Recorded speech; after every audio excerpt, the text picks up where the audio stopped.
Vast lava fields within the upper half of North America. There are a surprisingly high number of vast geologically recent lava fields that each span tens of thousands of square kilometers. These include the Snake River Plain, including the craters of the Moon volcano, which owe their existence to the Yellowstone hotspot, the high lava plains in central Oregon, which contains 3 active volcanoes, and most famously the Columbia River flood basalts, which repeated flooded large swaths of the Pacific Northwest with lava between 17.5 and 6 million years ago. Yet, there is also a large Canadian lava field, such geologically young vast lava field in Canada, which if you live in British Columbia you have probably already seen but likely don't know its name. Located between the Caribou Mountains to the east and the Coast Mountains to the west, is a 44,000 square kilometer or approximately 17,000 square mile area covered by the same distinctive composition of young lava flows.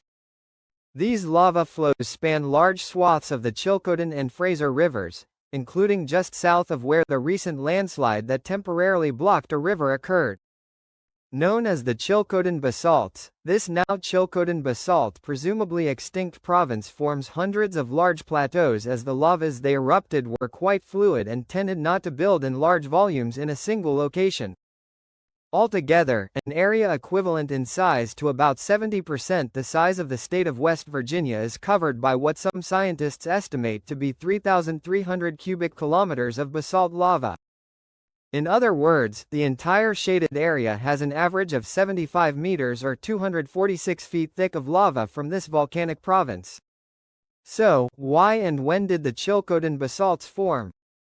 While the vast majority of lava flows that comprise the Chilcotin basalts formed between 10 and 1 million years ago, a select group formed as far back as 31.6 million years ago and as recently as 170,000 years ago.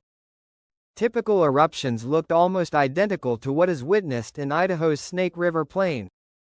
Typical eruption multi-month to multi-year-long eruptions would form from cinder cones or fissure vents, sometimes involving moderately explosive eruptions, but generally the explosive component was quite low. Eruptions would send out lava flows that advanced at speeds upwards of 10 kilometers or 6 miles per hour, quickly covering everything within a several kilometer radius. Then, lava flows would combine into a singular channel that advances downslope, eventually filling low points in topography such as valleys with hundreds of feet thick of basaltic lava. Each eruption would generally have the shape of an ovaloid near vent which would become a narrow squiggly. The exact reason why the Chilcotin basalts erupted across such a long time span and broad area is uncertain, with numerous theories being hypothesized, such as it being related to the Anaheim hotspot, whose vent age trend you see here, it being associated with the Columbia River flood basalts, and the possibility that it represents continental back arc volcanism. While back arc explanation, none of these ideas are perfect explanations. I feel that the latter explanation seems to best fit existing evidence, with circumstantial evidence suggesting that a portion of British Columbia's interior plateau represents an extensional environment. This motion might be causing topography to spread about to the northeast and southwest.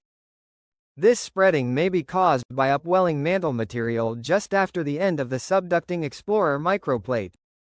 Regardless of what is the cause, it appears that whatever formed the plateau-forming Chilcotin basalts is the same process which created the still active Wells Gray Clearwater volcanic field